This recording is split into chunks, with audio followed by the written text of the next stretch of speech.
Hi hello नमस्कार सर्वांना. मी अपेक्षा माझ्या या नवीन ब्लॉगमध्ये अगदी सर्वांचं मनापासून स्वागत करते. तर आज मी ब्लाऊजची इथं कटिंग करणार आहे, तर तीच तुमच्यासोबत शेअर करणार आहे. तर पूर्ण व्हिडिओ नक्की पहा. तुमच्यापर्यंत व्हिडिओ पोहोचला असेल तर स्किप नका करू, पूर्ण नक्की पहा. तर हे जे ब्लाऊज पीस आहे तुम्ही बघू शकता, एका साईडला काट आहेत आणि याची डिझाईन कशी बनवायची आपल्याला कधी समजत नाही. नेमकं पाटीला लावावं की तर बाहेर लावावं आपल्याला समजत नाही. तर मी इथं दोन्ही साईडला इथं डिझाईन लावणार आहे आणि समोरच्या साईडला इथं साधा गळा करणार आहे आणि बॅकच्या साईडला बोटनेक करणार आहे. आणि बॅकच्या साईडचा जो गळा आहे म्हणजे टेम्पल गळा करणार आहे, जो की सध्या ट्रेंडिंगला आहे.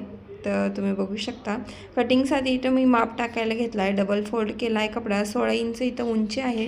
त्याच्यानंतर 12 दूनी 24 इंच इथं मी आडवं माप टाकलेलं आहे. त्याच्यानंतर मी इथं गळ्याचं माप टाकायला घेतलं आहे. 6 इथं आपला मोंडा टाकलेला आहे. इथं बोटनेक घेत असल्यामुळं फ्रंटचं बॅकचं जो शोल्डर आहे 7.5चं घेतलेलं आहे. 3चं शोल्डर सोडल्यानंतर 4.5चा इथं मी गळा सोडलेला आहे आणि बॅकचा जो टेम्पल गळ्याचं इथं कटिंग करून मार्किंग टाकून घेतलेलं आहे. त्याच्यानंतर फ्रंटला जे आपलं साधं मार्किंग आहे 6चा गळा आणि बाहेरचा गळा तिथं टाकून घेतलेला आहे. त्याच्यानंतर मी कटिंग करायला घेतली. तुम्ही बघू शकता या टाईपमध्ये तुम्हीसुद्धा मार्किंग करू शकता दाखवल्याप्रमाणे. थोडा व्हिडिओ फास्ट केला आहे कारण थोडा मोठा होत होता त्यामुळे. तर या टाईपमध्ये आपण फ्रंटचा साधा गळा आणि मागचा जो आहे ना बोटनेक कटिंग करू शकतो. स्टिचिंग करायला मी ते लागलीच घेणार आहे, पण माझं स्टिचिंग काय लागलीच होत नाही. तर तुम्ही बघू शकता अशी कटिंग झालेली आहे. त्याच्यानंतर बाहीचं जे माप आहे ते पपमध्ये टाकलेलं होतं. जे आपलं साधं बाहीचं माप आहे त्या टाईपमध्ये टाकू शकतो आणि त्याच्यानंतर 4 इंच वरच्या साईडला वाढवून घ्यायचं आणि पपसाठी सोडून द्यायचं.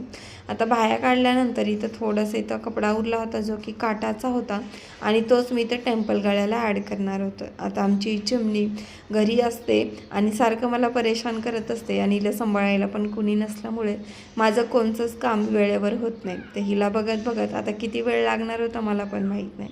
हिला सांभाळायलाच इथं कोणी नाही आणि हिच्यासोबत हिच्या बाळालासुद्धा सांभाळावं लागतं. तर असं गळ्याचं माप तुम्हाला साध्या सिंपल पद्धतीने सांगते. इथं जेवढी आपली उंची ती उंची टाकून घ्यायची. जर आपलं शोल्डर 14 जर असेल ते इथं 7.5चा गळा घ्यायचा आणि शोल्डर 13, 12, 12.5 जर असेल तर 6.5 तुम्ही त्या अंदाजाने घेऊ शकता बोटनेकसाठी. आणि साध्या गळ्याचं आपलं 6चं शोल्डर असतं त्याच्यामध्ये आपण 3चं शोल्डर आणि 3चा गळा घेतो. फ्रंटचा गळा 6चा होता आणि बॅकचा 4 शोल्डर घेतलं होतं गळ्याचं माप. तुम्ही बघितलंच असेल त्या टाईपमध्ये. त्याच्यानंतर शिवण्यासाठी आपण आधी याला इथं पिनअप करून घ्यायचं जेणेकरून हलणार नाही आणि त्याच्यानंतर शिवून घ्यायचं. आता इथं तुम्ही बघू शकता माझा जो गळा आहे ना तो पूर्णपणे स्टिच करून झाला होता, कारण आज माझी मशीनचे जे कार्बन आहे ना ते संपले होते. त्याच्यामुळे मला व्हिडिओ काही काढायला जमला नाही. खूप मेहनत करून मी तो स्टिच करून घेतला होता. त्याच्यानंतर पूर्ण ब्लाऊज इथं जवळजवळ झालं होतं. अगोदर फ्रंट साईडला इथे शिलाई मारून घ्यायची, नंतरच फिनिशिंगसाठी मधल्या साईडला फिटिंगची शिलाई मारायची, म्हणजे ना फिनिशिंग छान अशी येऊन जाते. तर तुम्हाला काय वाटलं तर तुम्ही मला कमेंट नक्कीच करू शकता आणि व्हिडिओला लाईक नक्की करा, कारण मेहनत खूप करावी लागते व्हिडिओ बनवण्यासाठी. तर एक लाईक नक्कीच करून जावा चॅनल. तर या टाईपमध्ये तुम्ही ब्लाऊजची कटिंग आणि स्टिचिंग करू शकता. बोटनेक आणि फ्रंटला साधा गळा इथं बनवला होता आणि फायनली ब्लाऊज इथं माझं शिवून झालं होतं. तुम्ही बघू शकता एकदम फिनिशिंगमध्ये आलं होतं. तुम्हीसुद्धा फिनिशिंगसाठी पिनअप करून स्टिच करायचं जेणेकरून घोळ वगैरे येत नाही आणि कपडासुद्धा इकडे तिकडे सरकत नाही त्याच्यामुळे. तर चलो बाय, परत भेटूया दुसऱ्या व्हिडिओमध्ये.